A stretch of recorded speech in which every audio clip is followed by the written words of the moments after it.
शिल्पा एक गरीब घर की लड़की थी। उसका पति बीमार रहता था और उसके बच्चे भी पढ़ाई लिखाई नहीं कर पाते थे। शिल्पा प्रीति के घर खाना बनाने का काम किया करती थी। तभी एक दिन शिल्पा, क्या बात है, तूने गोभी की सब्जी में इतना घी भर दिया। पायल और इन्होंने तो सब्जी छुई तक नहीं। मालकिन, वो सब्जी थोड़ी सूखी बनी हुई थी तो मैंने उसमें देसी घी का तड़का लगा दिया। शायद इसी वजह से घी दिख रहा होगा। अरे बड़ी नाकारा होती जा रही है तू। ना ही अब तेरे हाथों में अब वो पहले जैसा स्वाद है। बिल्कुल अच्छा खाना नहीं बनाती तू। ऐसे ही चलता रहा तो तुझे तेरे काम से निकाल दूंगी। नहीं मालकिन, मुझे काम से मत निकालिएगा। मेरे बच्चे और मेरे पति भूखे मर जाएंगे। हाँ, तो मैंने उनका ठेका नहीं लिया। मुझे अब कोई शिकायत मिली तो तू कहीं और काम देख लियो फिर। यह सब प्रीति की सास कोकिला सुन लेती है। तभी वह बोलती है, अरे शिल्पा, इसकी बातों का बुरा मत मान। एक कान से सुन और दूसरे से निकाल दे। तेरे हाथों का खाना बहुत स्वादिष्ट होता है। अभी बहू को बना बनाया मिल रहा है ना, तो इसके नखरे आसमान छू रहे हैं। जिस दिन तू नहीं आती ना बेटा, उस दिन सारा खाना बाहर से मंगवा लेती है। अच्छा सुन, आलू की सब्जी रखी है कल रात की। मेरे भतीजे की शादी थी, किसी ने सब्जी छुई तक नहीं। तू घर ले जा। और तू थोड़ा परेशान लग रही है। तेरे पति की तबीयत तो ठीक है ना? अभी तो कोई सुधार नहीं है। डॉक्टर ने उन्हें ठीक करने का बहुत खर्च बताया है। पता नहीं कौन सी बीमारी हो गई है, ठीक ही नहीं हो रही। अरे हो जाएगा ठीक, भगवान पे भरोसा रख। उसे अपने हाथों की दाल चावल खिला दे, देखिए दौड़ने लगेगा। अच्छा, मैं चलती हूँ, काफी देर हो गई है। बच्चे भूखे, उनको खाना देती हूँ घर जाके। हाँ हाँ जा। सुन, कल आएगी ना तो दिन के खाने के लिए दाल चावल बना दियो। बड़े दिन हुए खाए हुए। शिल्पा बहुत स्वादिष्ट दाल चावल बनाया करती थी। सबको उसके हाथ के दाल चावल बड़े पसंद थे। लेकिन जब से बेचारी का पति बीमार हुआ था, उसकी सारी खुशियाँ ही चली गई थी। वह मालकिन के घर से आलू की सब्जी लेकर आती है, जहाँ उसका बेटा पिंटू बोलता है, माँ, आज बहुत देर लगा दी घर आने में। मुझे बहुत भूख लगी थी। घर में कुछ भी नहीं है खाने को। माँ, ये क्या है? डब्बे में क्या लेकर आई हो? ये ले, आलू की चटपटी सब्जी लाई हूँ। तुम्हें पसंद है ना? और मैं अभी तेरे और तेरे पापा के लिए रोटी सेक देती हूँ, फिर गरम गरम रोटी सब्जी के साथ खाना। शिल्पा, मुझे माफ कर दे। आज मेरी हालत की वजह से तुझे कितने दुख झेलने पड़ रहे हैं। अच्छा होता कि इस बीमारी में मैं मर ही जाता। कम से कम तुम मेरी दवाई का खर्चा तो ना करना पड़ता। अरे बस बोझ बन के रह गया हूँ तुम्हारे सर पर। अरे खबरदार, जो ऐसी बात कही। अरे आपकी क्या गलती है इसमें? अरे हम गरीबों को तो आपकी बीमारी का नाम भी नहीं लेना आता। पता नहीं कौन सी बीमारी ने पकड़ लिया आपको। और ये मरने की बात दोबारा मत करना। अरे तुम ही तो मेरा संसार हो। तुम्हारे बिना तो हम तीनों मर ही जाएंगे। शिल्पा बहुत ही हिम्मत वाली औरत थी। वो अपने पति को हमेशा हिम्मत दिया करती थी।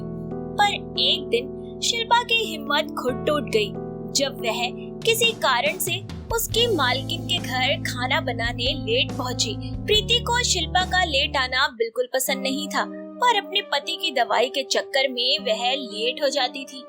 तभी प्रीति कहती है, सुन शिल्पा, अब बस तेरा बहुत हो गया। अरे काम वाली ना हो गई, कहीं की महारानी हो गई। इतना लेट आ रही है। अरे मेरे पति आज बिना कुछ खाए ऑफिस चले गए और मेरे बच्चे भूखे हैं। बस अब से तू काम पर नहीं आएगी। मालकिन प्लीज, मैं अब से कभी लेट नहीं आऊंगी। आप मुझे आखिरी मौका दे दीजिए।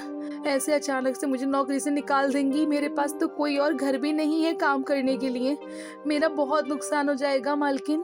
तभी वहाँ कोकिला आ जाती है और बोलती है, अरे बहू, एक बार सोच ले, शिल्पा बेचारी को कितने समय से तूने काम पे रखा हुआ है। अरे अचानक से तू उसे निकाल रही है। बेटा, इसका पति बीमार है, कुछ तो ख्याल कर। कहाँ जाएगी वो? माँ जी, आप तो चुप रहिए। आपको ज्यादा पता है या मुझे पता है इस घर का? शिल्पा, मैंने तुम्हारा हिसाब कर दिया है। ये तुम्हारे इस महीने का हिसाब। तुम ये रुपए लो और जाओ यहाँ से। कल से मत आना। शिल्पा रोती हुई घर चली जाती है और घर पहुंचकर वो अपने पति को सारी बात बताती है। वो भी सब सुनकर बड़ा परेशान हो जाता है। अचानक से शिल्पा को काम आखिर कौन देगा? एक रोटी बनाने वाली को इतनी आसानी से काम कौन देने वाला था? शिल्पा रोते रोते भगवान से प्रार्थना कर रही होती है कि तभी उसके दरवाजे पर कोई आता है।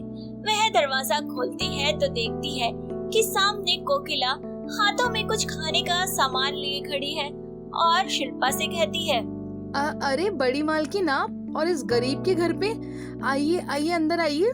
शिल्पा, आज सुबह प्रीति ने जो भी किया मुझे उस बात का बुरा लगा, लेकिन तू जानती है ना कि उसको मैं नहीं समझा सकती। वो बहुत जिद्दी है।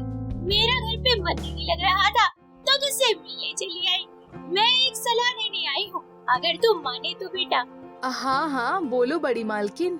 शिल्पा, ये 20,000 रुपए तू रख ले और इनसे खुद का काम खोल। वैसे तू दाल चावल बहुत अच्छे बनाती है, अगर तू चाहे तो दाल चावल का ठेला लगाना शुरू कर दे। आजकल लोग इतना तेल और फास्ट फूड, गंदे समोसे, पता नहीं क्या कूड़ा कचरा खाते हैं। ऐसे में तू दाल चावल अगर सबको खिलाएगी ना तो देखियो तेरा मुनाफा पक्का है। पर बड़ी मालकिन आप मुझे इतने सारे पैसे दे रही हो, मुझे अच्छा नहीं लग रहा। ये मैं कैसे ले सकती हूँ? चुपचाप रख ले पैसे। अरे मेरे खुद के हैं, मैंने बहुत समय से जोड़े थे।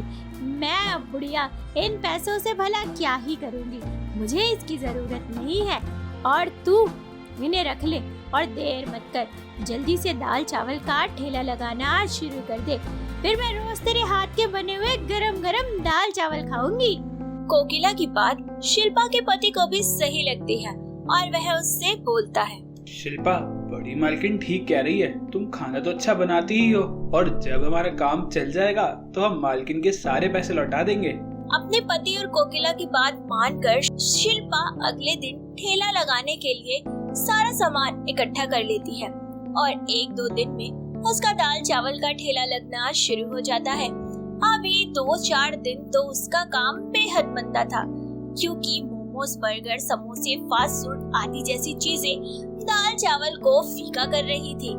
ऐसे ही वह एक दिन उदास होकर अपने घर आती है, तभी उसका पति बोलता है, क्या हुआ शिल्पा, तुम इतनी उदास क्यों लग रही हो? जी देखिए ना, मैं इतनी साफ सफाई से दाल चावल बनाती हूँ, लेकिन मेरे यहाँ कोई नहीं आता। सबको वो बस मोमोज, बर्गर जैसी चीजें पसंद आती हैं। अभी तुम्हें 2-3 दिन ही तो हुए हैं दाल चावल लगाए। अरे हर व्यापार को चलने में वक्त लगता है। इतना आसान होता ठेला लगा के पैसा कमाना तो हर तीसरा इंसान ठेला खोल कर बैठ जाता। अरे मुझे तुम्हारे स्वाद पर यकीन है, तुम्हारे दाल चावल का ठेला खूब नाम कमाएगा।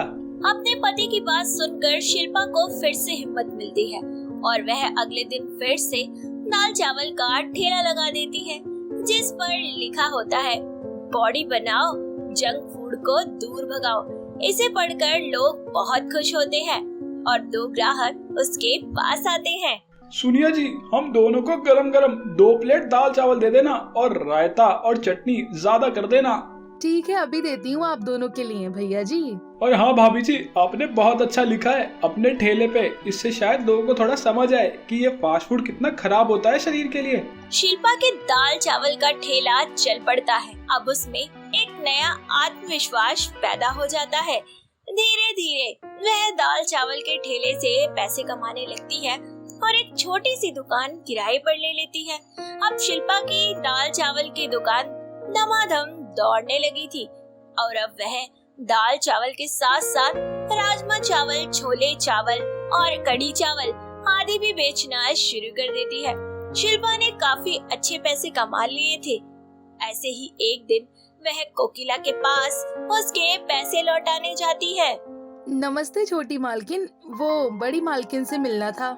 हाँ हाँ आओ, और मुझे माफ कर दो शिल्पा, मैंने तुम्हारी मजबूरी नहीं समझी थी, लेकिन आज मैं तुम्हारे लिए बहुत खुश हूँ कि तुमने अपने दम पर आज अपना नाम रोशन किया है। तभी वहाँ कोकिला आ जाती है और बोलती है, अरे शिल्पा, मैं तुझे ही याद कर रही थी। कैसी है बेटा, तेरा काम कैसा चल रहा है? माँ जी, आपके आशीर्वाद से मैंने अपना एक छोटा सा होटल खोल लिया है और मैं आपको आपके पैसे लौटाने आई हूँ। नहीं, इनको तू रख और अपने होटल पर जो भी ग्राहक आए उसे मुफ्त खाना खिला देना। इन पैसों से सदा सुखी रह मेरी बच्ची। कोकिला की बात सुनकर शिल्पा सबको मालकिन के दिए हुए पैसों में मुफ्त खाना बांट देती है और सब खुशी खुशी रहने लगते हैं।